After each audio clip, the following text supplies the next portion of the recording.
Good morning, good afternoon, good evening. Welcome you once again in our video series lecture and welcome to my channel.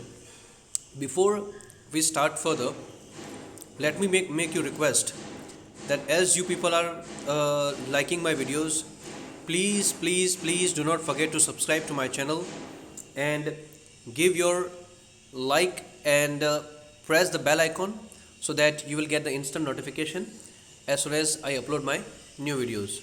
So let's get started now.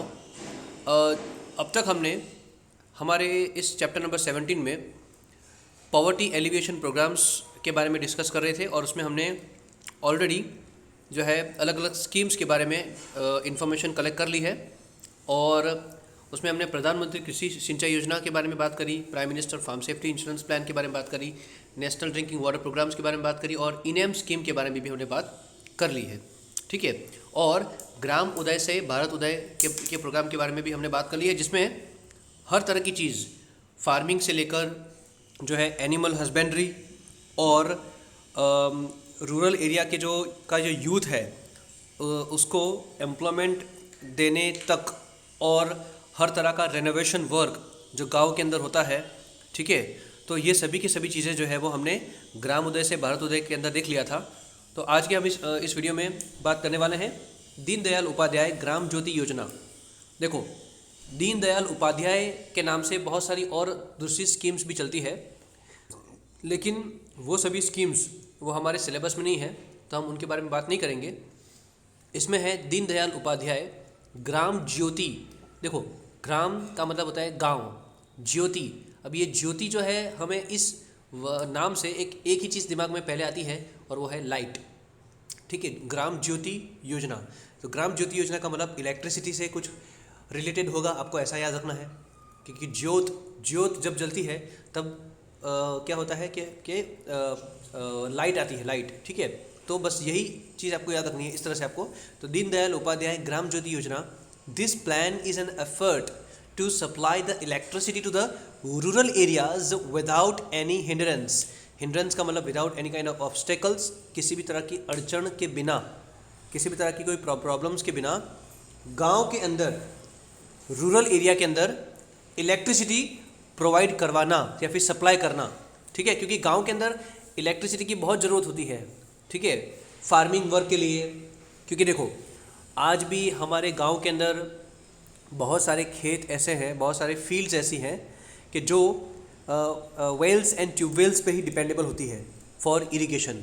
और Wales and tube wells तभी चल पाएगी जब submersible water pumps जो है वो काम करेंगे और उसके लिए इलेक्ट्रिसिटी होनी ज़रूरी है।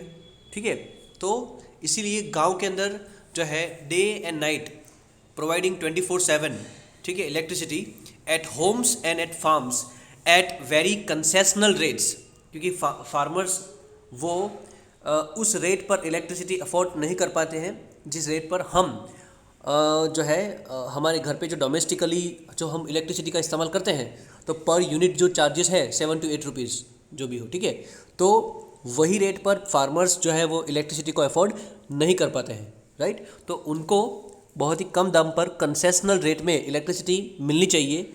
ऐसा जो प्रोविज़न है उस प्रोविज़न को इस प्रोग्राम के अंदर, इस स्कीम के अंदर इंक्लूड किया गया है। ठीक है, जिसमें नई इलेक्ट्रिसिटी फैसिलिटीज़ उन गाँव में कि जहाँ पे बिल्कुल अभी तक इलेक्ट्रिसिटी नहीं है, तो वहाँ पे नई इलेक्ट्रिक लाइंस को सप्लाई करना या फिर नई इलेक्ट्रिक लाइंस को बिछाना और गांव वालों को कंसेशनल रेट पर इलेक्ट्रिसिटी प्रोवाइड करना, ये इस स्कीम के अंदर आता है। और 18,000 villages are there where still there is no electricity, तो वहाँ पे भी नई इलेक्ट्रिक केबल्स को जो है कनेक्ट करके, इलेक्ट्रिक लाइंस को बिछाकर वहाँ पे उन गाँव को भी कनेक्ट करना। Setting up new electricity substations, helping the farmers by providing subsidies to purchase the equipments for agriculture sector, यानी नए नए एग्रीकल्चर टूल्स वगैरह या फिर इलेक्ट्रिक अप्लायंसेस को खरीदना जो एग्रीकल्चर से रिलेटेड होते हैं। ठीक है, वो सभी चीज़ें इस स्कीम के अंदर आ जाता है और उनको सब्सिडी प्रोवाइड करवाना, so that the poor farmers may get the support to increase the income. subsidy is also provided for obtaining the electricity through solar energy and to purchase the solar technical equipments। और बेटा farmers को अगर अपने खेत में अगर electric solar panel लगवानी है, उसके लिए भी गवर्नमेंट जो है वो सब्सिडी प्रोवाइड करवाता है under this scheme only, right. Deendayal Upadhyaya Gram Jyoti Yojana, ठीक है। तो ग्राम ज्योति का मतलब इलेक्ट्रिसिटी, याद रखने का आपको, ठीक है। तो चलो अभी हम बात कर रहे हैं स्कीम नंबर 4 के बारे में। Subsidy under the scheme Van Bandhu Kalyan Yojana for all round development of आदिवासी। अब देखो यहाँ पे क्या है कि आदिवासी लोगों के लिए है ये। तो देखो यहाँ पे है सब्सिडी, तो दीनदयाल उपाध्याय ग्राम ज्योति योजना जो है वो खत्म हो गई। अभी हम बात करें subsidy under the scheme Van Bandhu Kalyan Yojana for all round development of आदिवासी। अब देखो यहाँ पे है वन बंधु कल्याण योजना, बस ये आपको याद रखना है, ठीक है। वन बंधु कल्याण योजना। अब देखो वन बंधु, बंधु का मतलब फ्रेंड और वन का मतलब जंगल, फॉरेस्ट। एक्सक्यूज। तो देखो वन बंधु का मतलब क्या होता है कि जो हमारे दोस्त जंगलों में रहते हैं, ठीक है, यानी उसका मतलब सीधा क्या मतलब हुआ, ट्राइबल पीपल, आदिवासी पीपल लोग, ठीक है। तो वन बंधु कल्याण योजना, कल्याण का मतलब होता है डेवलपमेंट और wellbeing of this Adivasi people, ठीक है। तो one Bandhu Kalyan Yojana for all round development of the Adivasi people. तो आदिवासी women are provided with the training and guidance for livestock rearing under comprehensive dairy development employment scheme। अब देखो इस scheme के अंदर एक और भी है जिसमें है comprehensive dairy development employment scheme, ठीक है। कि देखो आदिवासी औरतों को जो है गाइडेंस दिया जाता है और ट्रेनिंग दी जाती है किस तरह से लाइव स्टॉक को रेयर करना। लाइव स्टॉक का मतलब होता है कैटल, लाइव स्टॉक का मतलब होता है कैटल यानी जानवर, है ना, जिसको हम लाइव स्टॉक कहेंगे, जिसमें शिप है, शिप्स, ठीक है। उसके बाद है अपने like all kind of animals, we can say all kind of domestic animals की बात है। तो लाइव स्टॉक को रेयर कैसे किया जाता है उसकी ट्रेनिंग और गाइडेंस दिया जाता है। और कौन सी स्कीम के अंदर, under the comprehensive dairy development employment scheme for the development of the creeper crops in agriculture and plantation. और हाँ दूसरी और क्या है, क्रीपर क्रॉप्स, ऐसे क्रॉप्स जो है ज़मीन पे क्रीप करते हैं, ठीक है, जिसमें वाटरमेलन है ना, देन पपाया है, इस तरह के जो क्रीपर टाइप्स जो होते हैं प्लांट्स, ठीक है। तो उसके डेवलपमेंट के लिए भी उनको ट्रेनिंग दी जाती है, राइट। फॉर कंस्ट्रक्टिंग द पेवेलियंस यानी कि पंडाल्स, ठीक है। देन अब ये पंडाल्स क्यों बनाए जाते हैं, फॉर एनिमल शेड्स, है ना, एनिमल शेड्स बनाने के लिए, काउ शेड्स वगैरह, है ना, जिसमें काउ बफेलो वगैरह जो है वो रह सकें। तो इस तरह से वो पंडाल बनाने के लिए भी उनको ट्रेनिंग दी जाती है। ऑर्गेनिक फार्मिंग के लिए, है ना, और ग्रेडिंग एंड पैकेजिंग एट्सेट्रा। और कई होम इंडस्ट्रीज़ के अंदर इन औरतों को जो है काम दिया जाता है ताकि वो ग्रेडिंग या फिर पैकेजिंग वगैरह को जो है लेकर अपने घर की कंडीशन को अच्छा कर सके। और Samras hotels and smart ashrams are also established. ये आश्रम वगैरह में क्या होता है काम कि इन औरतों को ट्रेनिंग दी जाती है अलग अलग स्किल डेवलपमेंट के लिए, ठीक है, under the one Bandhu Kalyan Yojana. Then after encouragement to organic farming. अब देखो ऑर्गेनिक फार्मिंग जो है वो बहुत ही इंपॉर्टेंट कंसेप्ट और बहुत ही fastest we can say growing concept है of the contemporary time.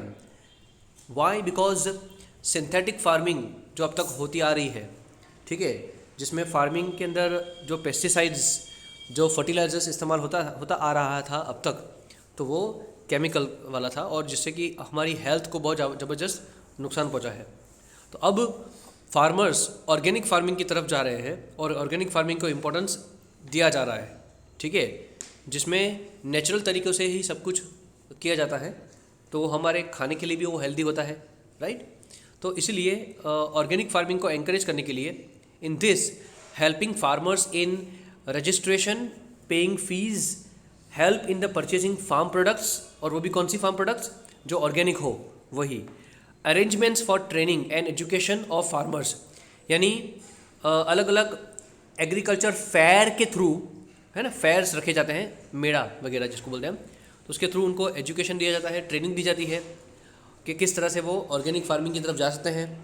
Organic fertilisers वगैरह खरीदने के लिए गवर्नमेंट उनको सब्सिडीज़ देती है इसी स्कीम के अंदर।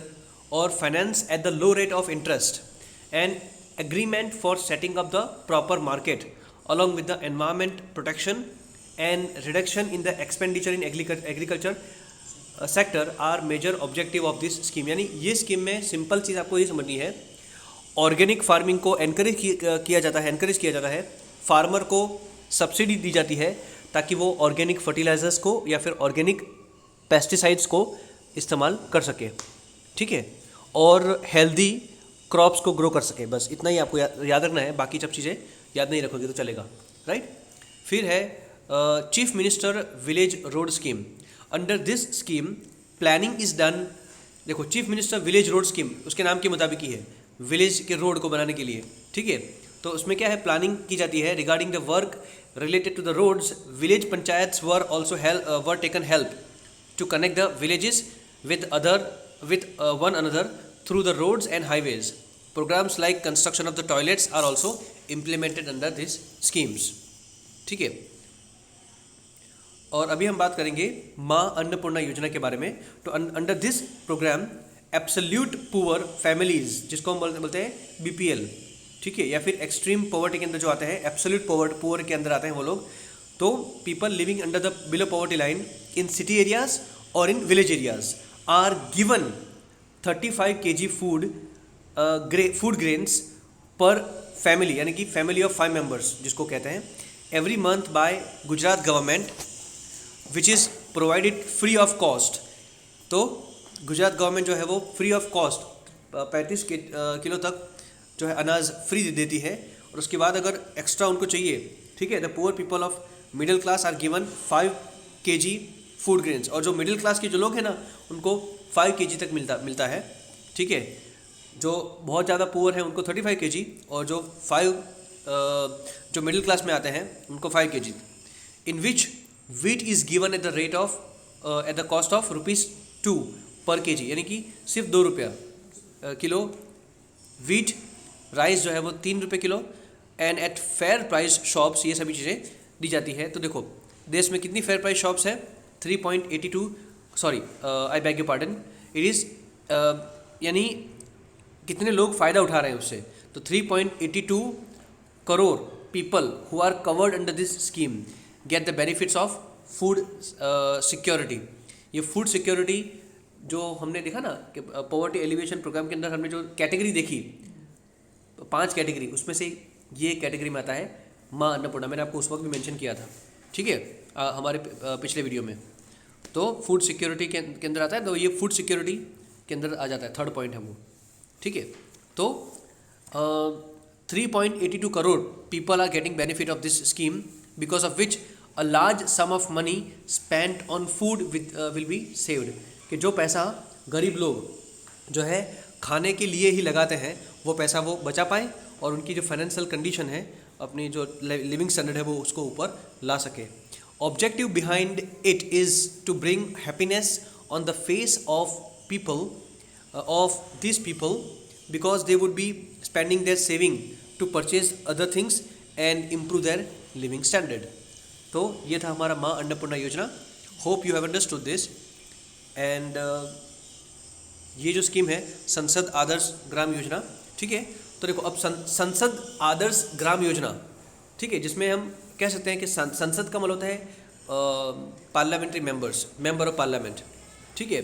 ये जो MLAs हैं या फिर जो MPs हैं, तो उनको अपनी कॉन्स्टिट्यूएंसी के अंदर, ठीक है, कोई भी एक गांव चूज़ करने की फ्रीडम होती है, और वो राज्यसभा मेंबर या फिर लोकसभा मेंबर कर सकते हैं, और उनको एक फ्रीडम दी जाती है, ठीक है, कि आप अपने डिस्ट्रिक्ट के अंदर कोई भी एक गांव को चूज़ कर सकते हो और उस गांव को पर्टिकुलरली फोकस देकर, ठीक है, फोकस देकर एक पर्टिकुलर बजट के अंदर लाकर उस गांव को बहुत ज़्यादा इम्प्रूव या फिर बहुत ज़्यादा एडवांस बना सकते हो, ठीक है। तो इस स्कीम के अंदर ऐसा आता है कि संसद आदर्श ग्राम योजना में objective of this scheme is to stop the migration of the people from the villages to cities.